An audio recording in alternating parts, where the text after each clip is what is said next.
हो कान्हा अब तो मुरली की मधुर सुना दो तान। ओम नमो भगवते वासुदेवाय नमः। भागवत महापुराण के प्रथम स्कंद के तृतीय अध्याय में सबसे सुंदर, सबसे महत्वपूर्ण, सबसे अच्छा वर्णन किया गया है भगवान के अवतारों का। लोगों का प्रायः प्रश्न रहता है कि भगवान के कितने अवतार हैं, अवतारों में क्या क्या किए, किस प्रकार के अवतार हुए हैं, उस सब का वर्णन भागवत महापुराण के तृतीय अध्याय में दिया गया है। आज हम उसी के बारे में चर्चा करने वाले हैं।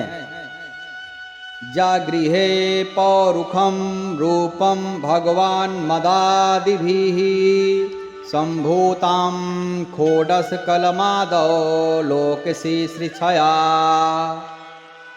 यस्यां भसि शयानस्य योगनिद्रां वितन्वता नाभिर्हृदाम्बुजा दासी दुहा विश्वसृजाम्पति। सृष्टि के आदि में भगवान ने लोकों के निर्माण की इच्छा की।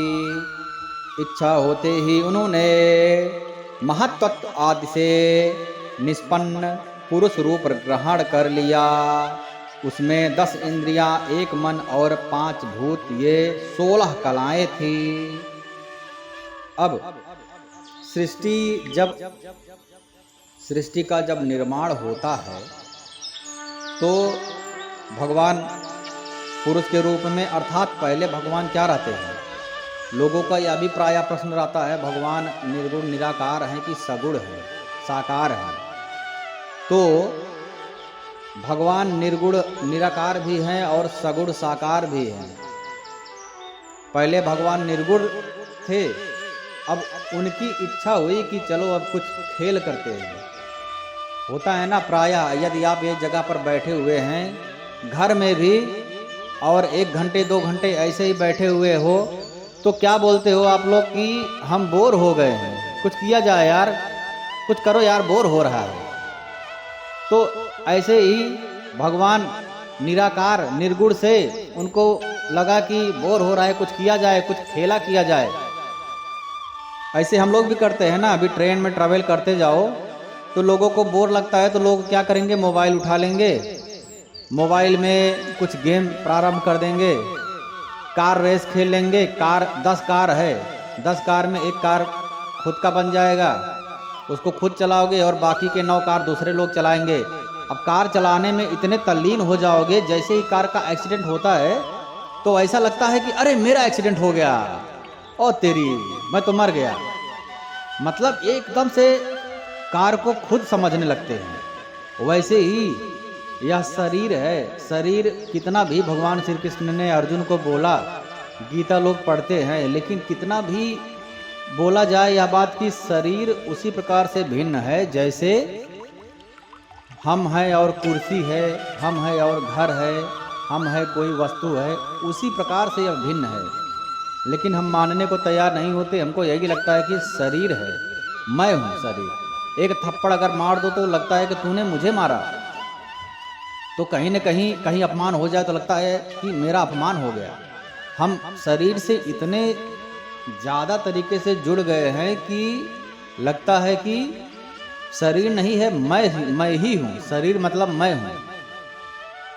तो यदि 2 मिनट के गेम में हम किसी कार से, किसी बाइक से, किसी से इस तरीके से जुड़ सकते हैं कि वह मैं हूँ और मैं समझकर ही खेलते हैं, तो अब शरीर से तो हमारा लगाव बहुत अनंत काल से है।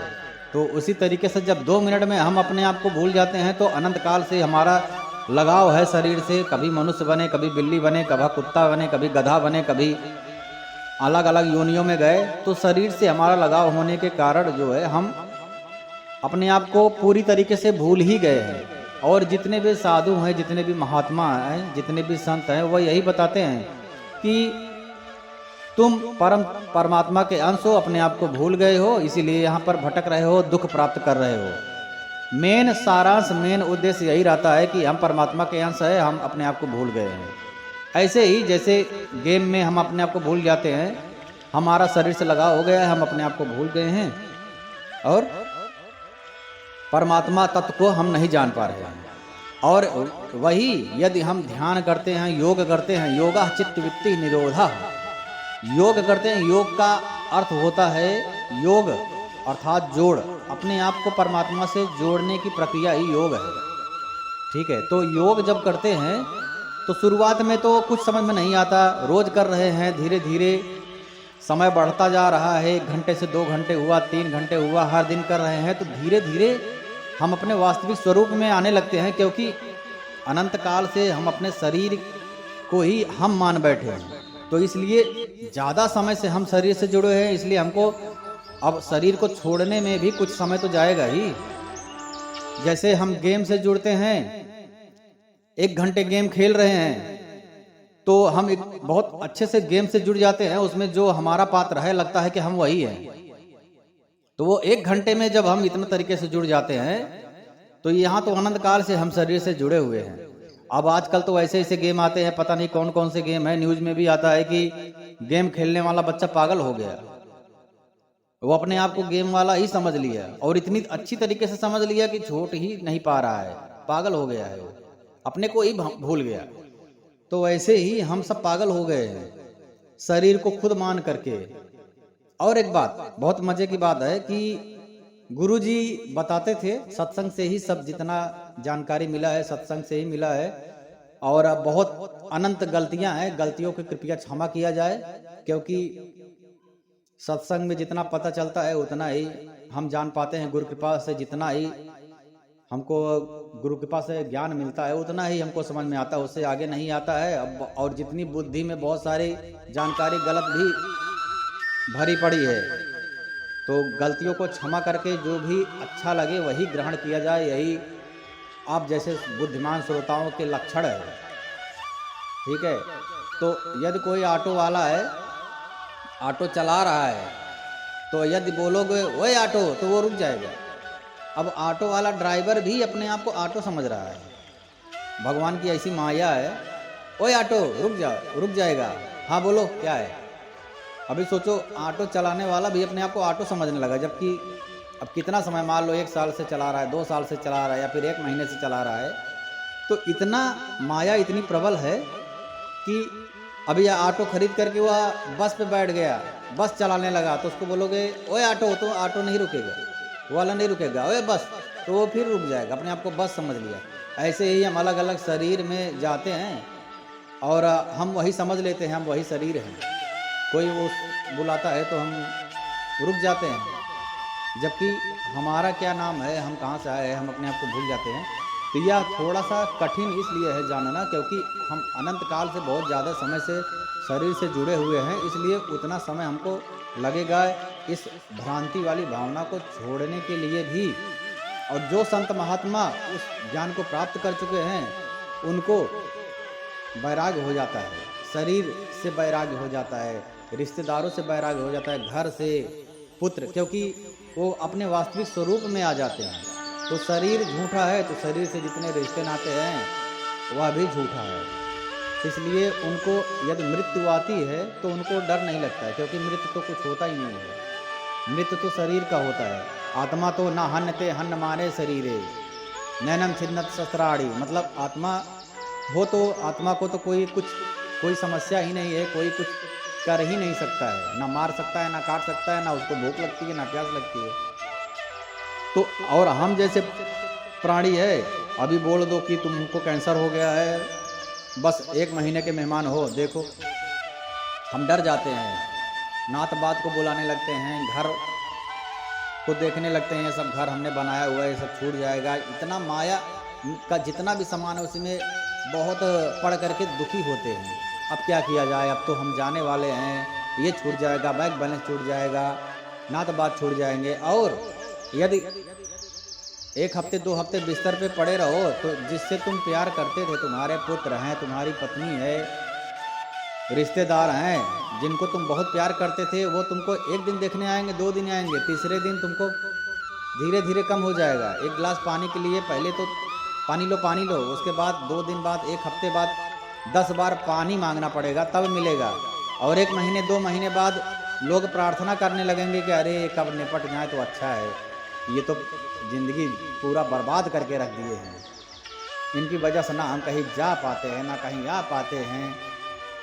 कब निपटेंगे भगवान से यही मना रहे हैं। ऐसा हो जाता, और ये सबकी बात है। तो क्या प्रेम है? प्रेम की परिभाषा ये नहीं है। प्रेम सिर्फ और सिर्फ परमात्मा ही प्रेम, आनंद स्वरूप परम ब्रह्म परमात्मा ही प्रेम के स्वरूप हैं। उनके अलावा कोई किसी से प्रेम नहीं करता है। सब, अगर आपसे कुछ फायदा है तो जितना परसेंट फायदा है उतना परसेंट प्रेम है। यदि फायदा नहीं है तो आप खुद अनुभव कर लीजिए, कोई नहीं पूछेगा। तो यह माया है, जितनी जल्दी हमको समझ में आ जाए। एक लोग तो कहते थे कि जिंदगी क्या है, जिंदगी क्या है यह पता लगता है 70 साल 80 साल के बाद, तब जाकर के वास्तविक जिंदगी क्या है पता लगता है। क्योंकि उसी समय हमको मदद की आवश्यकता होती है और कोई मदद करने वाला नहीं होता है। तो वास्तविक पहले जो मिलते थे, अरे क्या हाल है, हम तो तुम्हारे लिए जान दे देंगे, मान दे देंगे, ईमान दे देंगे। अब वही 80 साल के बाद देखने नहीं आते हैं। अगर सामने भी पड़ जाओ तो मुंह फेर के चले जाते हैं, क्योंकि आपसे अब उनको कुछ लाभ नहीं है। और जो पुत्र है, स्त्री है, नात बात है, वह मनाते हैं कि अब तो इनका काम खत्म हो गया है। कितनी इनके पास ज़मीन है, कितना इनका फ्लैट है, मरने के बाद पता नहीं किसको देंगे। अब उसी के बारे में चर्चा होती है कि आपका फ्लैट हुआ कब मुझे मेरे नाम तो कर दो, मैं आपकी सेवा करूंगा। ऐसा भी देखा गया है कि बहुत लोग आश्वासन दे देते हैं, और यदि वह अपना सब कुछ उसके नाम किया, उसके बाद तो अब उसके हाथ में कुछ भी नहीं है, तब वह बिस्तर पे पड़े पड़े ही ऐसे ही मलमूत्र त्याग करता है। उस करवट बदलवाने के लिए भी कोई नहीं आता है, उसी गंदगी में पड़ा रहता है। बहुत सारे ऐसे उदाहरण देखने को मिलता है। तो जिंदगी क्या है 70-80 साल के बाद पता लगता है। यदि वही जिंदगी क्या है, यदि वही 30-35 साल में पता लग जाए, जितनी जल्दी पता लग जाए, तो बाकी के जो समय है वह तो बचेगा जिंदगी जानने में। तब जिंदगी जान जाओगे तो उस तरीके से व्यवहार करना प्रारंभ कर दोगे जैसे संतगण करते हैं।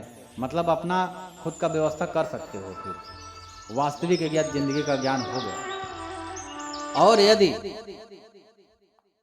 बड़े भाग्य मानुष तन पाए, अगर यदि आपको सत्संग मिल गया तो जिंदगी क्या है ये तो पहले दूसरा कदम है कि जिंदगी को सुधारा कैसे जाए। अब यह मौका मिला है, अब इससे लाभ कमा लिया जाए कि अब इस तरीके का नरक देखने को ना मिले। भजन करो, यत फलम नास्ति तपसाहा न योगेन समाधिना तत्फलम लभते सम्यक कलौ केशव कीर्तना। भगवान श्री कृष्ण के कीर्तन से, भजन से, सुमिरन से वह फल प्राप्त होता है जो फल बड़े बड़े योगियों, तपस्वियों, मुनियों को दुर्लभ है। तो जिंदगी सुधारना है तो नाम संकीर्तन, नाम सुमिरन। कहो कहाँ लगी नाम बढ़ाई, राम न सकहि नाम गुण गाई। भगवान श्री राम को भी नहीं पता है कि उनके नाम की महिमा क्या है। तो जितना भी जिंदगी क्या है पता यदि चल गया है 30-35 साल में, प्रवचन से, सत्संग से, कैसे भी भगवान का सुमिरन प्रारंभ कर दीजिए, और आपको खुद ही अंदर से एहसास हो जाएगा कि क्या शक्ति है, क्या पावर है, क्या कृपा है भगवान के नाम में। कृपा का अनुभव होने लगेगा, किसी को बता नहीं सकते हो। जितने भी तीर्थाटन हैं वहाँ पर आप जाइए, केदारनाथ, बद्रीनाथ, श्रीधाम, वृंदावन, अयोध्या, चित्रकूट, बड़े बड़े संत महात्मा मिलेंगे। हिमालय पर्वत में बड़े बड़े ज्ञानी मिलेंगे और बड़े बड़े पढ़े लिखे IITians मिलेंगे। इतना दिमाग होने के बाद में भी उनको एहसास हो गया कुछ तो गड़बड़ है, जिंदगी क्या है उनको पता चल गया। उसके बाद में छोड़ करके नाम संकीर्तन जब प्रारंभ किए तब उनको कृपा का एहसास हुआ, उनको कहीं न कहीं भगवान के होने का एहसास हुआ। फिर तो भगवान के रास्ते पर निकल गए। ऐसे ही तो नहीं निकलेंगे बड़े बड़े IITian, बड़े बड़े बुद्धिमान लोग। तो यह सोचने का विषय, एकांत में बैठ करके सोचा जाए थोड़ा, तब जा करके नाम संकीर्तन यदि किया जाए, धीरे धीरे तो अनुभव होने लगेगा। भगवान को प्राप्त करना इतना ज़्यादा कठिन नहीं है। संतगण कहते हैं नाम संकीर्तन करते रहो, अपना काम करते रहो, गृहस्थ जीवन में जो जो कार्य होता है करते रहो, नाम संकीर्तन करते रहो। एक तो संत थे, वो विदेश से आए थे, एस्कॉन में ज्वाइन कर लिए, उनका नाम बताना सही नहीं है। लगभग इस समय उनकी अवस्था होगी 80 के आसपास होगी। राधे कृष्णा, एस्कॉन वाले क्या बोलते हैं, हरे कृष्णा कृष्णा कृष्णा हरे हरे, हरे रामा रामा रामा हरे हरे, यही बोलते थे। पहले वो आर्मी में थे, तो उनको एस्कॉन वाला कोई एक बंदा मिला, वो बेच रहा था, बेच नहीं रहा था, दे रहा था। बेचने का भाव यह होता है कि यदि आप पुस्तक ले रहे हो श्रीमद् भागवत गीता, तो उसके बदले में यदि कुछ आप दोगे तब जा करके उसका फल आपको प्राप्त होगा, क्योंकि कुछ यदि लिया जाता है तो उसके बदले में कुछ दिया जाता है, नहीं तो उसका फल जो है, जो दान करता है उसको मिलेगा, आपको नहीं मिलेगा। तो उसने बताया कि ये आर्मी के लिए है, ये सिपाहियों के लिए है। तो उसने एस्कॉन वाला जो संत था उसने बोला सिपाहियों के लिए, तो मैं तो सिपाही हूँ, लाओ मुझे दे दो। उसने पढ़ा भागवत गीता, पढ़ने के बाद में वह विदेशी था, इतना उसको असर हुआ कि वो आ गया वृंदावन धाम में। वृंदावन में धाम में आकर के हरे कृष्णा कृष्णा कृष्णा हरे हरे, हरे रामा रामा रामा हरे हरे, और पूरा भागवत गीता उसको कुछ भी श्लोक पूछो याद है, पूरा संस्कृत याद है, जबकि विदेश अर्थात उसको हिंदी भी बोलना नहीं आता है, जबकि संस्कृत याद है, पूरा कंठस्थ अर्थ, हिंदी में पूरा अर्थ याद है। उसने कहा कि भारतीय लोग मूर्ख हो तुम लोग, यदि भारतीय हो करके भी तुम लोग वह प्राप्त नहीं कर पा रहे हो, और हम लोग विदेशों से आ करके वह शक्ति, वह आनंद प्राप्त कर रहे हैं। आप लोग मूर्ख हो, आप लोग इसको पढ़ो, भागवत गीता पढ़ो, भगवान का नाम संकीर्तन करो, वह शिक्षा देता है हम लोग को। सोचो, जैसे होता है ना कहावत, उल्टा चोर को तो वाल को डांटे, वही बात है। वो बाहर से आ करके सब कुछ पढ़ करके आनंद प्राप्त कर रहा है, और हम लोग अपने काम में इतने मस्त हैं कि एक बार राधे राधे बोलने का भी समय नहीं मिलता है। जब बोलेंगे राधे राधे, तब राधे शब्द का अर्थ भी मत जानो, अंदर आपके एक ऐसा दिव्य आनंद का अनुभव होगा, गारंटी है। संतगढ़ तो बोलते हैं कि अब बात मानो, वही बात है, बात मानो करो, एक हफ्ते तो करके देखो, अपने आप पता चल जाएगा। जितने अब विदेशियों को क्या पता है कृष्ण क्या होता है, हिंदी तो पता नहीं है, क्या उन लोग को आएगा, भगवान क्या होते हैं उनको क्या मतलब है। लेकिन कितने विदेशी लोग आ करके साड़ी पहन के, धोती पहन के राधे राधे कृष्णा कृष्णा करते हैं, उसी आनंद में झूमते हुए रहते हैं। ऐसा लगता है कि इनको और कुछ चाहिए ही नहीं, ऐसे ही सब कुछ छोड़ के थोड़ी आते हैं। विदेशी वाले लोग तो पहले वो लोग प्रैक्टिकली देखते हैं क्या फायदा, क्या होने वाला है, इसका ऐसा करने से क्या होता है, क्यों होता है, कब होता है, कैसे किया जाता है। बहुत सारे क्वेश्चन का उसको आंसर मिला होगा, तब जाकर के भगवान के शरण में गए हैं।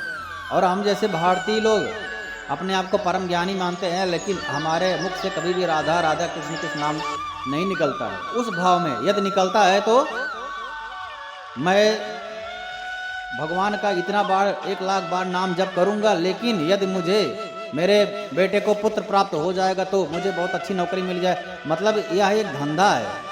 यदि मुझे अच्छा होगा तो मैं तुम्हारा नाम लूंगा, यदि तुम भगवान हो तो शक्ति दिखाओ और मुझे मेरे रोग को नष्ट करो। अब ये इस तरीके से हम लोग आजकल नाम लेते हैं। भगवान भी सोचते होंगे कि क्या जमाना आ गया है। हाँ, अरे तुम मत करो, भगवान नहीं करेंगे तुम्हारा, तुम नाम ही मत लो ना, जाओ अपना कर्म भोगो, भगवान को क्यों तुम लोग कोसते हो। फिर भगवान को बोला गया है कि क्या बोला गया है, सभय पुंसाम परो धर्म यतो भक्ति रथोचते। सारे प्राणियों का एकमात्र धर्म भगवान की भक्ति। वेद बोल रहा है, शास्त्र बोल रहा है चिल्ला चिल्ला कर, यतो भक्ति रथोचते अहै तुक्की प्रतता। तुक्की प्रतता अर्थात उसके बदले में कुछ भी मत मांगो। यदि कुछ नहीं मांगोगे तो भगवान तुमको उतना दे देंगे जितना कभी उम्मीद नहीं होगा, कभी तुम्हारा बुद्धि में आएगा ही नहीं, उतना दे देंगे। सुदामा ने भगवान से कुछ भी नहीं मांगा था, यदि रुक्मणी हाथ नहीं पकड़ती तो अपना सिंहासन भी दे देते भगवान नारायण। तो कुछ मत मांगो, जो तुमको तुम्हारे लिए सही है भगवान करेंगे ना। हम यदि हम मांगेंगे तो राम राम कृष्ण कृष्ण बोलेंगे, लेकिन मुख से बोलेंगे, लेकिन अंदर हमारे भावना क्या रहेगा? अरे वो जॉब के लिए मैं मांग रहा हूँ, राम राम कृष्ण कृष्ण, वो जॉब के लिए मांग रहा हूँ, राम राम कृष्ण कृष्ण, अरे वो जॉब के लिए मांग रहा हूँ। तो नाम संकीर्तन कहाँ हो रहा है? मनो मनुष्य नाम कारणम बंध मोक्षो, मन से सुमिरन किया हुआ, मन से कोई भी कार्य किया हुआ ही भगवान नोट करते हैं। राम राम राम राम, अरे वो जॉब के लिए मैं नाम जप रहा हूं, तो मन में तो तुम्हारे जॉब चल रहा है, तो एक भी नाम जो है लिखा नहीं जाएगा, क्योंकि मन में जो भाव है वही लिखा जाता है। यदि हम भागवत महापुराण धुंधकारी को भागवत महापुराण सुनाए, कौन सुनाया? गोकर्ण जी महाराज ने। उनके साथ में बहुत सारे श्रोतागण आए, अनंत बहुत श्रोतागण आए, तीनों लोकों के श्रोतागण आए, देवता दानव मानव यक्ष गंधर्व राक्षस, बड़े बड़े जानवर, कौआ तोता, जितने भी पंछी थे सब लोग आए। लेकिन मुक्ति पहली बार वाले भागवत में मुक्ति धुंधकारी को ही मिला, क्योंकि धुंधकारी ने मन से सुना। भगवान क्या नोट करते हैं? मन का काम ही नोट करते हैं। तो धुंधकारी ने मन से सुना, उसका ही मनन क्रिया 7 दिन तक। 7वें दिन उसको मुक्ति मिल गई, विमान आया उसको लेकर के गया। तो यही प्रश्न हुआ कि और बाकी लोगों के लिए विमान क्यों नहीं आया? सबने सुना, तो सबने सिर्फ सुना ऊपर से, मन में कुछ गया ही नहीं। तो ऐसे भागवत महापुराण सुनना तो ऐसे हुआ जैसे श्रम होता है अग्नि विहीन कुंड में स्वाहा स्वाहा करते रहो, कुछ फायदा होने वाला नहीं है। तो आज हम भगवान के अवतारों का वर्णन की चर्चा कर रहे हैं। सृष्टि के याद में भगवान ने ऐसे ही अब सोचा कि अब चलो निर्गुण निराकार से थोड़ा सगुण हुआ जाए, थोड़ा कुछ लीला रची जाए, खेल खेला जाए, थोड़ा किसी को राक्षस बनाया जाए, किसी को देवता बनाया जाए, किसी को पापी बनाया जाए, किसी को पुण्यात्मा बनाया जाए। ठीक है, तभी तो खेल होगा। अब पिक्चर में क्या होता है? कोई विलन बनता है, कोई हीरो बनता है। ठीक है, इसी तरीके से होता है। कंस हुए तो कृष्ण हुए, रावण हुए तो राम हुए, हिरण्यकश्यप हुए तो ये हुए, बाराह भगवान बाराह का जन्म हुआ, उसके बाद में नरसिंह भगवान हुए। तो जल में शयन करते समय जब योग निद्रा का विस्तार किया, तब उनके नाभि सरोवर में से एक कमल हुआ प्रकट। ठीक है, नाभ हृदाम्बुजा, नाभ के से कमल प्रकट हुआ और प्रजापतियों के आदिपति ब्रह्मा जी उत्पन्न हुए, विश्व सृजामपति ब्रह्मा जी उत्पन्न हुए। भगवान ने उस विराट के अंग प्रत्यंग में ही समस्त लोकों की कल्पना कर ली। कल्पितो लोक विस्तरः, उस विराट रूप के अंग प्रत्यंग में ही समस्त लोकों की कल्पना कर ली भगवान ने। वह भगवान का विशुद्ध सत्यमय श्रेष्ठ रूप था, सत्यमय था। तद्वय भगवतो रूपम विशुद्धम सत्यमूर्जितम। योगी लोग दिव्य दृष्टि से भगवान के उस रूप का दर्शन करते हैं। भगवान का वह रूप हजारों पैर, जांघें, भुजाएं, मुखों के कारण अत्यंत ही विलक्षण है। पश्यन्त्यतो रूपमद भ्रमंथुचाः सहस्त्रपादो भुजाननाद्भुतम। सहस्त्रपाद है, सहस्त्र जंघाएं हैं, सहस्त्र मूर्त श्रवणा, सहस्त्र मौल, ओम सहस्त्र शीर्षा पुरखाः सहस्त्राक्ष, सहस्त्र अक्ष है, सहस्त्र आंखें हैं, सहस्त्र कान है उनके, हजारों आंखें हैं, हजारों नासिकाएं हैं, हजारों मुकुट हैं, और वस्त्र और कुंडल भी हजारों हैं। आभूषणों से वह उल्लासित रहता है। ऐसा मन में कल्पना करो, वह भगवान जिनके सब हजारों हैं, हजारों कान है, हजारों नाक है, हजारों मुख है, हजारों आंख है, हजारों शरीर है, हजारों जंघाएं हैं, हजारों पैर हैं, हजारों हाथ है। कितना सुंदर, मन में विचार करके देखो, कल्पना करके देखो, मानसिक दर्शन कीजिए भगवान का, उससे ही भागवत भक्ति की प्राप्ति होगी। अभी समझो तो भागवत महापुराण का प्रवचन सुन रहे हो। इस तरीके से भाव का भूखा हूं मैं, भाव ही एक सार है, भाव से जो मुझे भजे उसका बेड़ा पार है, अन्न धन और वस्त्र भूषण कुछ न मुझको चाहिए, आप हो जाओ मेरा पूर्ण यह सत्कार है।